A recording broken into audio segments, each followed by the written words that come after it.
one time only. My baby passed in his sleep. It's undetermined what happened. We'll know the autopsy tomorrow. And do I really strike y'all as the person that would kill my baby? Like, my baby daddy is really... My baby daddy is on Instagram trying to say I off my son, y'all. Like, he's really...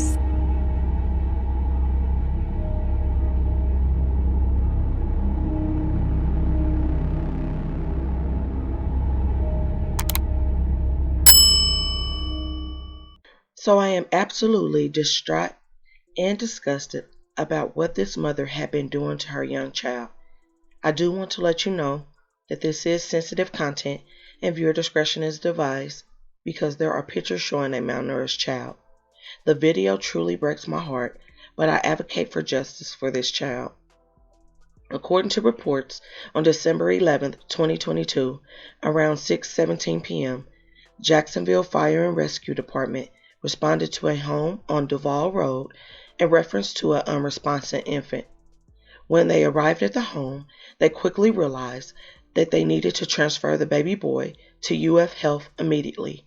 But sadly, when responders arrived at the hospital, the child, whose name is Mecca, was pronounced deceased.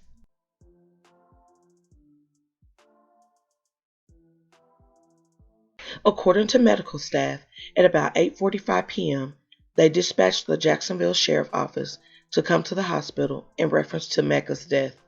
Upon arrival, they found out that the baby was pronounced deceased and that the mother, Tania McGowan, had left the hospital. Mecca was taken to the medical examiner's office where an autopsy was conducted. The results of the autopsy are still pending, but medical professionals described the baby's condition to patrol as emancipated and he weighed only about 7 pounds. At 9:50 p.m., a detective was dispatched to the hospital and arrived around 10:20 p.m. Upon viewing Mecca's body, they found the following. He appeared to be extremely malnourished to the point that the baby's stomach was caved in and his rib cage protruded. Mecca's face was thin and his cheeks were sunken in. Detectives then went to where Mecca lived on 14200 Duval Road and was able to make contact with Tania, and she gave written consent for the detectives to enter and process the residence. Upon entering the residence, detectives found the apartment to be generally cluttered with little to no furniture. There was one bedroom which contained a pack-and-play and a bassinet. The detective located a single container of baby formula in the kitchen, along with 3 boxes of rice cereal. There were only 2 bottles in the apartment. One was a 4-ounce bottle and the other was an 8-ounce bottle. Detectives then spoke with Tania, and according to her, she put Mecca to sleep at about 8 p.m. on December 10, 2022. She woke up the next day, December 11th, at 11 a.m., but stated that she did not check on her son until 2 p.m. So from the time she put him to bed until the next time she checked on him was 18 hours later. Even after 18 hours, Tania stated that he was still asleep and she went back to sleep herself until about 6 p.m.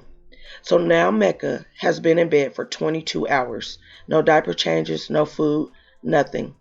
She then made the baby an 8-ounce bottle and went to take it to him, but he was unresponsive. Tania then stated that Mecca's eyes and mouth were open and he was pale and cold to the touch.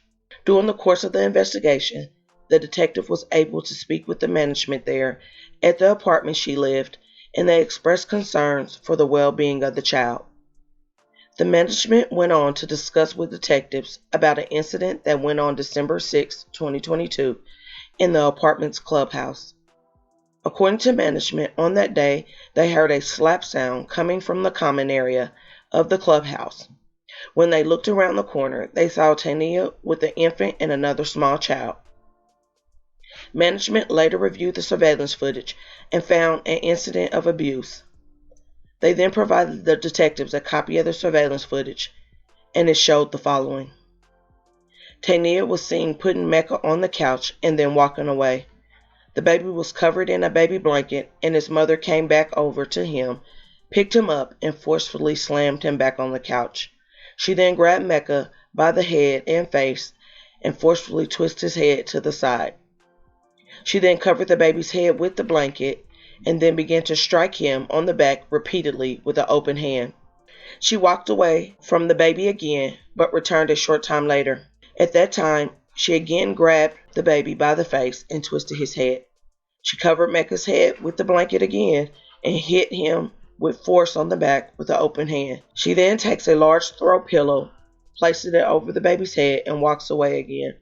The other child that was with her was her son. She has another son.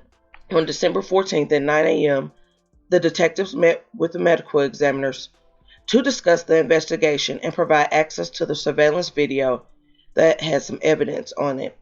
However, the police were informed that Mecca weighed approximately 7 pounds and he was severely dehydrated and malnourished. Additionally, there was no evidence of food in either Mecca's stomach or intestines. On the same day, December 14th at 3 p.m., Tania was asked to come to 501 East Bay Street, where she was escorted to the homicide unit to be interviewed, and this is the sum of what she says. She confirmed that Mecca was born July 13, 2022 in Jacksonville, Florida.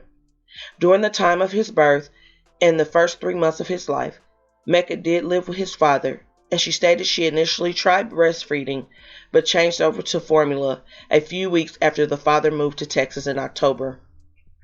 Also, from the time he was born until the time he passed away, he was never seen by a doctor after leaving the hospital in July.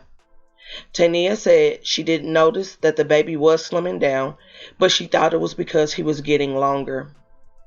Also, the homicide detectives reviewed the cell phone records and stated that the baby looked healthy in September 22 pictures, but by the time November came, after the father was gone, there was an extreme difference and Mecca was thinner in the body and face. As a result of the following findings, Tania was arrested and charged. She has been held on a $500,003 bond for child abuse and another $1,003,000 for child neglect. Her first day in court is scheduled for January 29th. This is another very tragic story, and this poor baby did not even have a chance. His mother, Tania, was a business owner, and she did OnlyFans. She seemed to have the means to take care of Mecca, but unfortunately she did not. I did hear that she may have been going through depression, and she could have possibly had postpartum, but there are so many resources out there now. She could have taken the child to a safe place like a hospital, fire station, police station, no questions asked if she was not able to provide mentally. My thoughts and prayers go out to the family in this difficult time. His life was so short, he didn't even get a chance. He was such a little cutie, and I just hope for strength and pray for strength. But my thoughts and prayers are with the family again. And remember to stay woke. Things change quickly.